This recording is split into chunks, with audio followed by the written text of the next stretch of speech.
Well, ladies and gentlemen, here in studio, live from the Heritage Foundation, joining the Final Say radio show, hosted with Brett Rappaport and John Rappaport, we have a good friend of the program, Congressman Fred Grandy, who's with the Center for Security Policy, and I want to welcome you, Congressman, to the program. Thank you. But I have to tell you, these are the most uncomfortable headphones I have ever worn in my life.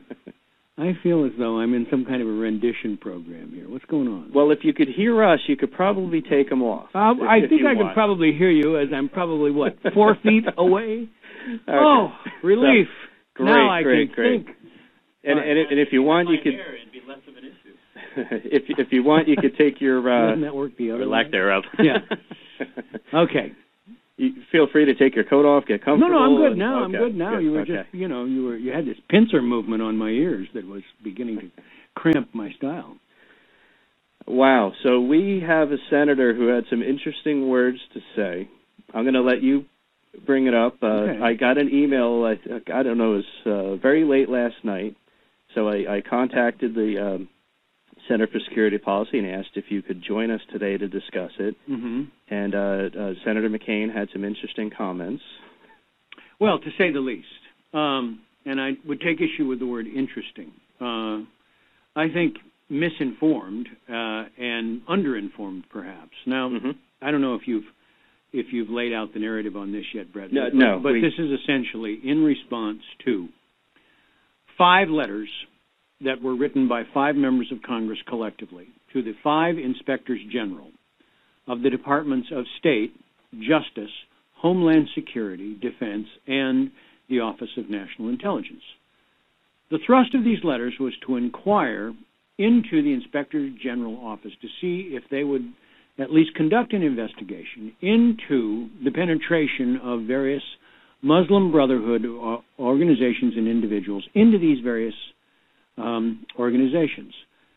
The most glaring, I think, example of a need for an investigation is the fact that the Holy Land Foundation trial in 2008, which at the trial and appellate level found that the Council for American Islamic Relations and the Islamic Society of North America and the North American Islamic Trust, 3 of the largest Muslim Brotherhood and Muslim advocate organizations in the United States, were found to have ties to Hamas and were identified as co-conspirators, or unindicted co-conspirators.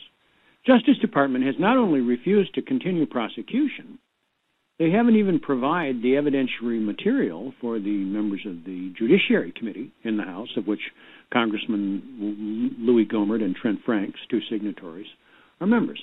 So that, plus concerns about the State Department cavalierly telling Congress after they were given specific instructions to condition their aid to Egypt on human rights, telling them no.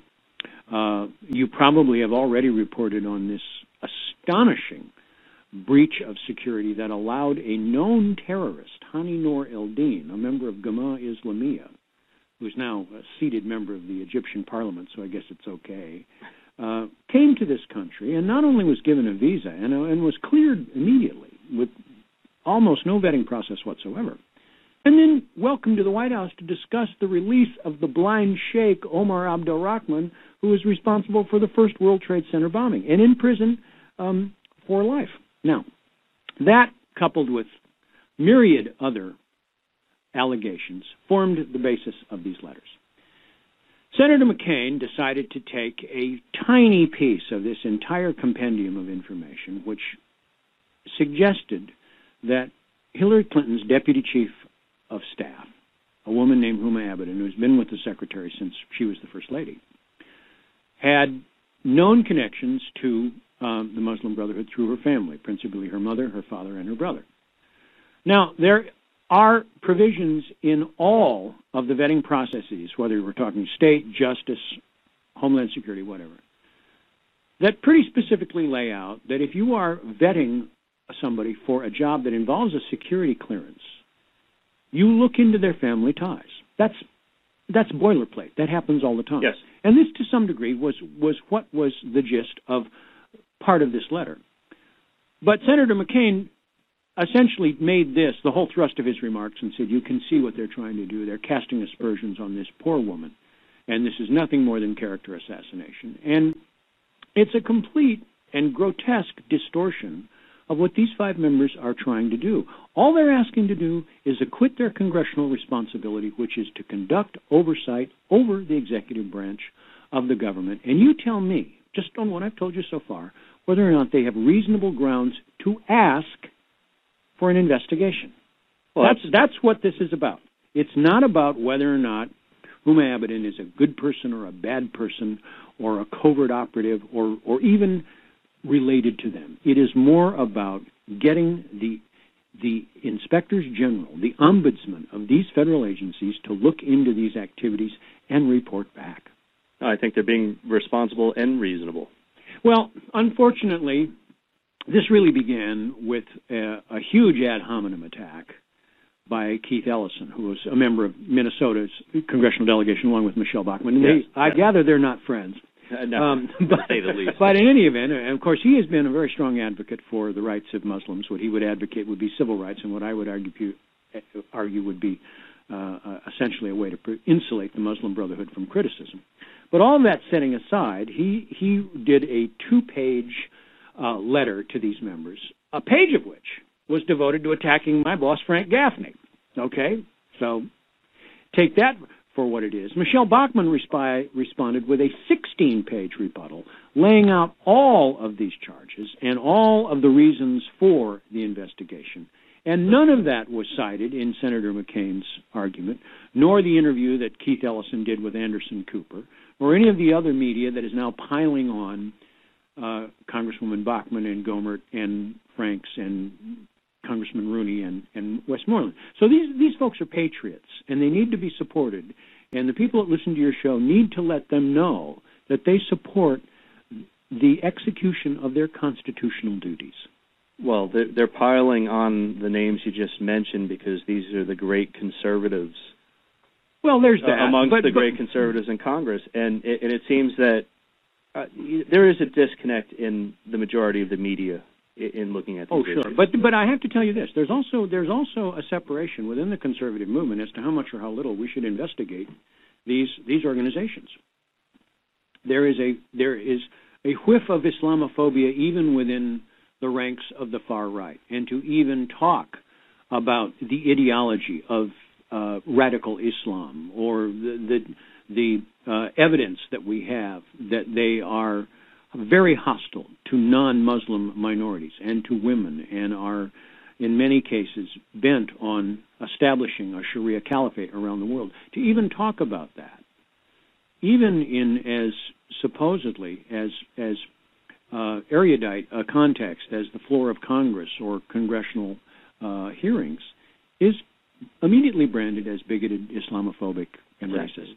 Well, as Anderson Cooper basically just shown with Bachmann, instead of looking at the overall substance of the bill and seeing if there was, or the letters, and seeing if there was actual merit to be looked at, it was almost like a witch hunt. Let's find, in this giant pile, let's find one little issue, and let's face it, if anybody talks for any length of time, you'll even have some mistakes. Well, let's look for one hole and then pile on Unfortunately, John, it's not a witch hunt. They found the witch. They're burning her at the stake. I mean, that's what we're dealing with. They're essentially accusing Congresswoman Bachmann of and I hesitate to use this word, but it does put it in the correct context.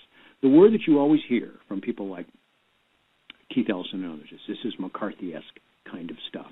Really, all she's asking for is an honest inquiry into these practices that predate the Obama administration. If we had this conversation last week and somebody mentioned the name, and we don't have the name yet, so I can't use it, but mention the name of X, a suspected bomber who's going to blow up a bus in Bulgaria and wipe out a bunch of young Jews who just recently graduated school, right? And we said, well, there's this area in Michigan, and this person may be trained in this. Everybody would treat you like an Islamophobic. Sure, but what did we find? We found this, that what they find when they took the body part, they found the fingerprints, and what they found was this person was carrying a passport from and a driver's license, from Michigan. So we have to be forever vigilant. But let me express the converse of that, which is now not only public law but public record. The second greatest terrorist attack on this country was the Fort Hood massacre in 2009. conducted by Major Nidal Hassan, all right? What has the Department of Defense officially designated that as an act of? Workplace violence.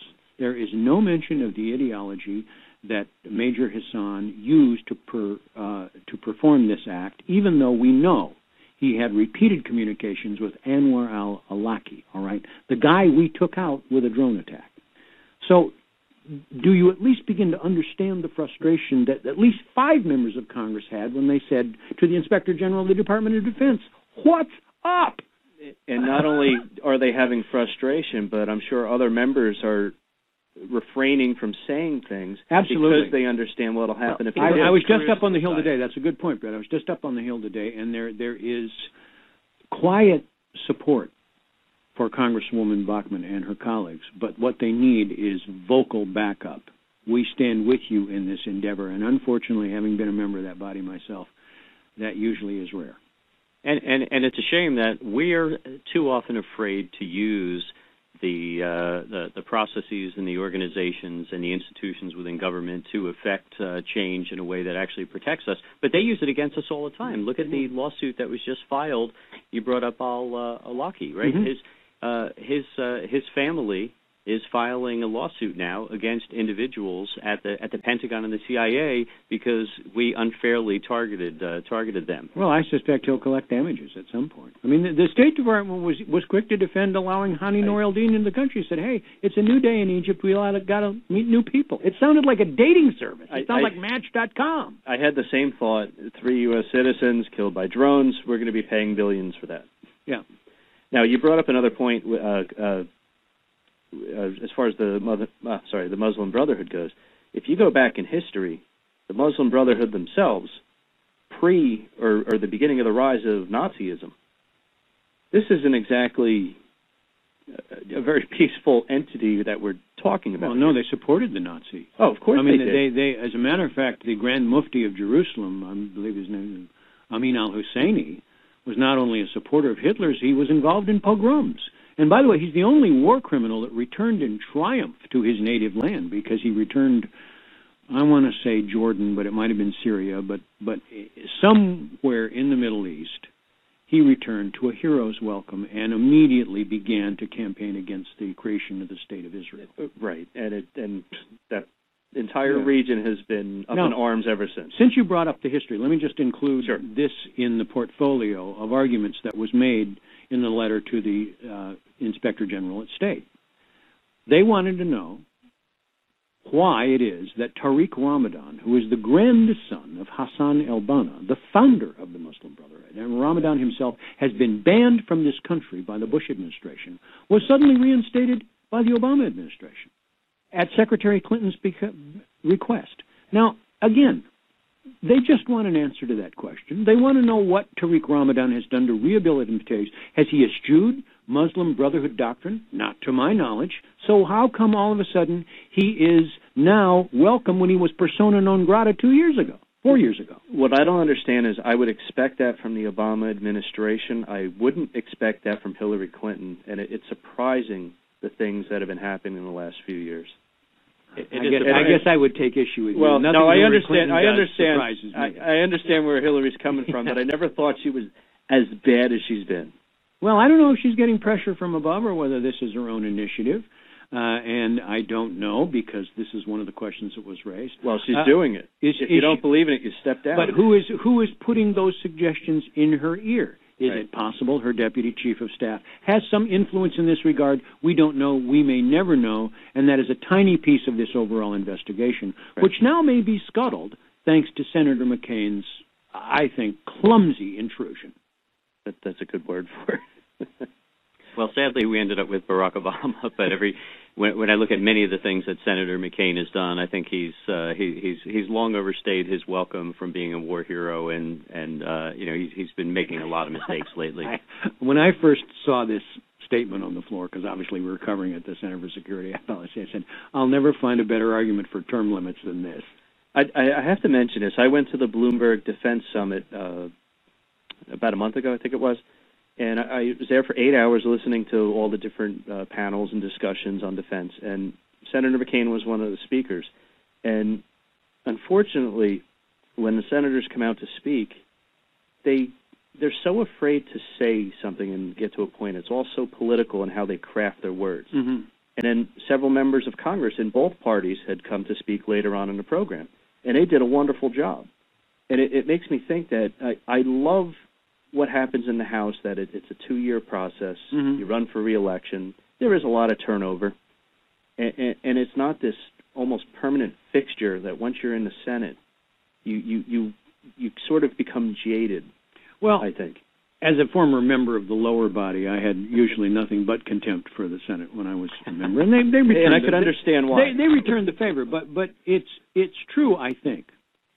When you have to run the gauntlet every 2 years and you have to stand and deliver, you have to know your stuff a little bit more. Whereas senators have longer times to be programmed, I think the attention deficit disorder, which is essentially an epidemic that is rampant on both sides of the House, is marginally greater on the Senate side because, look, these guys spend a lot more time raising money. They spend a lot more time, I think, delving into a lot of issues and specializing in very few issues. And for that reason, they almost invariably sound overprogrammed when they show up on a dais, particularly with a well-informed member of Congress. I mean, I would, if I were any member of the Senate right now, I wouldn't ever be on a panel with a guy like Paul Ryan, because Paul Ryan can make up stuff faster than the senator can read his cue cards. Now, isn't that all the more reason to limit the size and scope of government so that they don't have to focus on so many things?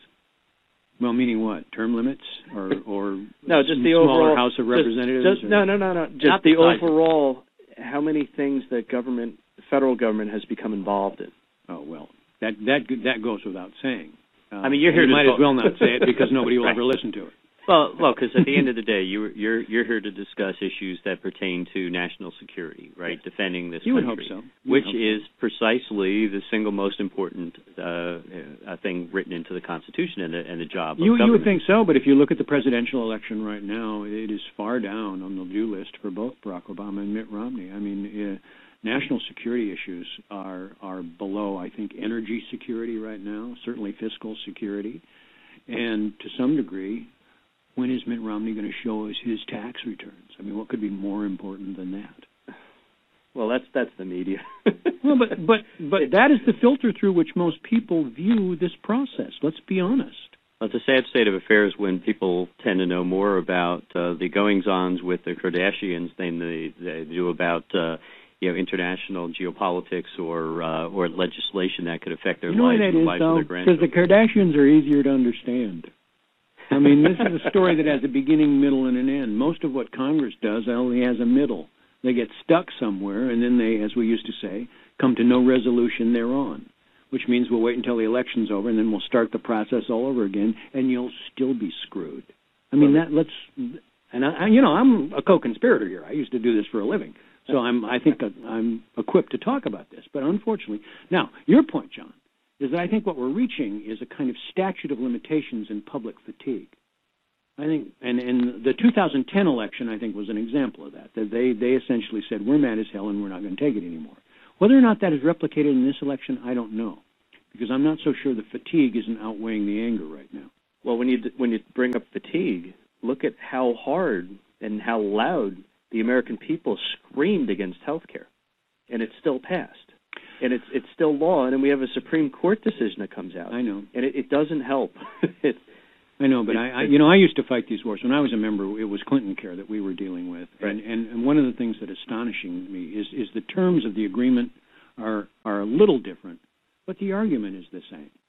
And unfortunately, Americans, really since World War II, when we started to create tax benefits for employer-provided health benefit, have begun to think that there really is no real cost to health benefit, or it's absorbed by somebody else. Might be the government, might be the employer, might be whoever they work for. So unfortunately, we have, I think, a kind of mindset for Americans on both sides of the aisle that they essentially want Ritz-Carlton health care at Motel 6 prices. And that isn't the way a private insurance market works. But because we have created now this unholy mix of public and private insurance delivery in this country. Medicare, Medicaid, Indian health care over here, and then you have the private insurance companies. You have this collision of these two behemoths. And, I spent a lot of time doing this. I used to be on the Ways and Means Committee, and we worked on this stuff constantly. Yes. And I came to this, and it's a dangerous conclusion, but I'm afraid it's the only one you can reach. You either have to privatize health care and stay with that concept, meaning you privatize what's public now, or you turn it entirely into a government-run process, which would be single-payer, which I'm not for. But try going out and campaigning, I want to do something about your Medicare. Get rid of it, right? That's not going to work. All I know is we have people who go to doctors on a regular basis for small things that should be very minimal cost. But because of the system we've created with all the paperwork and all the different players that are involved, the cost, that is the cost that we can get rid of. But you could look at the other areas, the cost of the attorneys that get involved. Oh, no, this is all relevant, but I'm not sure it really gets to the nub of the consumer-driven mindset about health care. No. Which unfortunately spends more time worrying about their cable package than their health package. That's true. Is that not true? I mean, don't you, hey, whoa, I just lost DirecTV. How am I going to watch AMC? Oh, and by the way, I guess they're not going to cover me for heart attacks anymore. That comes later. I mean, really, this is where we are as a society right now. They'll riot if a station goes off cable. Absolutely. Absolutely. If you can't watch Breaking Bad, it's bad for your health, right? Please. I know we've gotten a little off topic here. Please tell us a little bit more about what they're doing at the center. Well, right now the center is coming to the defense of Michele Bachmann and these other 4 members of Congress who have courageously stepped up and said we would like some answers.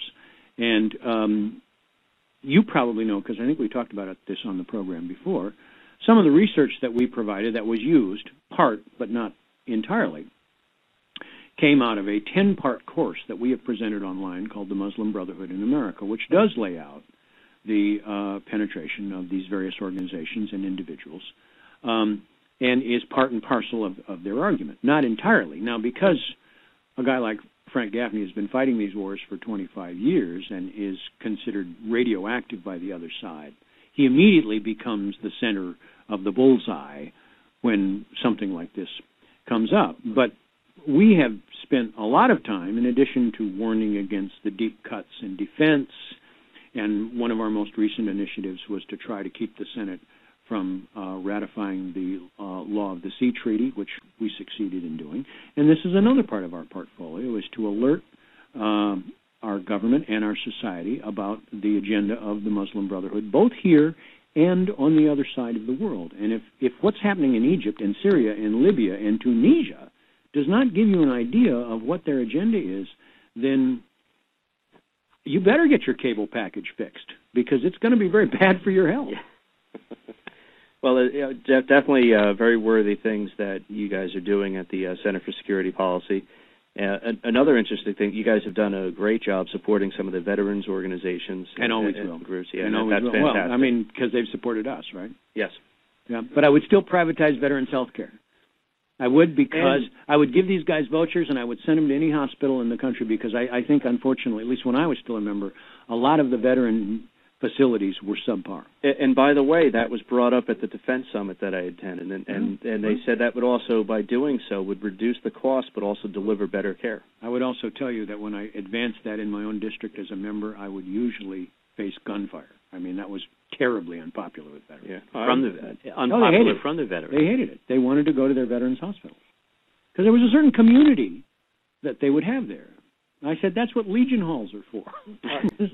I went to a meeting about a year and a half ago with veterans from, I don't think there were any World War II veterans there, but it was mostly Korea, Vietnam, and some of the recent conflicts. And they were airing complaints to various members of government to, I was shot in this war, I've got this issue, but I have to go to Pittsburgh from New Jersey to go see a doctor when we have a facility 10 miles up the road. Yeah, that's things like that. And if you think that's bad, get a few Native Americans in here to talk about how good their health care is. That is a travesty. That's a whole show. Well, it's a whole argument that doesn't get talked about enough, but that is another example of our public system failing the public. Yeah. So I rest my case on that, gentlemen. When we're going $1 trillion in the hole every year, we should be able to provide everything we need. Well, that's been the problem. Why can't we have everything we need? Well, it's the smorgasbord effect, right? With everybody at a smorgasbord, everybody overeats, right? And that's one of the problems I have with any single payer anything. I mean, we've all witnessed this every time we've gone out to dinner with any large group. So why would you think it's going to be any different in any other setting or scenario? In a previous life, I actually worked on a cruise ship on my television show. And, of course, the big highlight of any of those cruises is the midnight buffet. That's now become a model for American health care. Right. Eat, get sick, blame somebody else. Okay. I wonder what it'd be very interesting to do a weight analysis of everybody when they what do they weigh when they got on a cruise ship, and what do they weigh 7 days later? They must be in reasonable health because they can still lift those plates when it's piled a foot in the air. I've actually never taken a cruise, so I'll have to plead the fifth on that one. All right, well. They have to pay me to do it, so we're probably on the same page. Well, we're coming up on the end of the show. I'm just going to give the website. It's www.centerforsecuritypolicy.org. Mm-hmm. How could our listeners follow Fred Grandy? Well, they can go to www.centerforsecuritypolicy.org. They can listen to us on Secure Freedom Radio. They can go to the Muslim Brotherhood in America.com. We also have a website called the Sharia War on Women.org, which is concentrating on what Islamic law does to females around the world and now in this country. Oh, great. So there are a variety of venues for you to follow us, and we hope you do. And here on the Final Say radio show, we are going to be having you on more frequently. And but let me just say this before I forget. The one thing your listeners could do right now is send a letter or an email or a phone call or a text or something to Michele Bachmann, Lynn Westmoreland, Trent Franks, Louis Gomert, and Tom Rooney and say, we're with you. Don't feel like you're out there by yourself, because this is an investigation that is long overdue. We will do that. In fact, on the homepage of our website, we will put something out there, and we will spread that word. I feel better now. And I could speak from personal experience. Congressman Gomert and Michele Bachmann are wonderful people, and they're wonderful Americans. Yeah. And they're gladiators. They really are. Oh, they are. They are, and they're willing to take the heat. And I just want to say thank you to you, because we talked a lot about the military here, but there are certain folks and organizations who do a lot of critical thinking, do a lot of research, uncover, and it's sort of the information warfare, if you will, right? And if we don't have this information, we can't protect ourselves. It's not just about guns and ships. Yeah, that's why a lot of this investigation to the inspectors general was about getting the right information to the right people, because it's being withheld. Right. It's no different from Darrell Issa investigating Fast and Furious. It's the same issues. Yeah, absolutely. As a matter of fact, we were meeting with a member of Congress this morning, who I will not mention, who has, even before he got to Congress, was aware of Fast and Furious and has, parlayed that into investigation. We were trying to get him to take a similar interest in the Muslim Brotherhood, and he is. So that's good news. Okay, well, Congressman, I want to thank you so much for joining us. Thank you. And we look forward to talking to you again soon. And again, ladies and gentlemen, that is the Center for Security Policy, Congressman Fred Grandy, and thank you so much. Gentlemen, thank you. Thank you.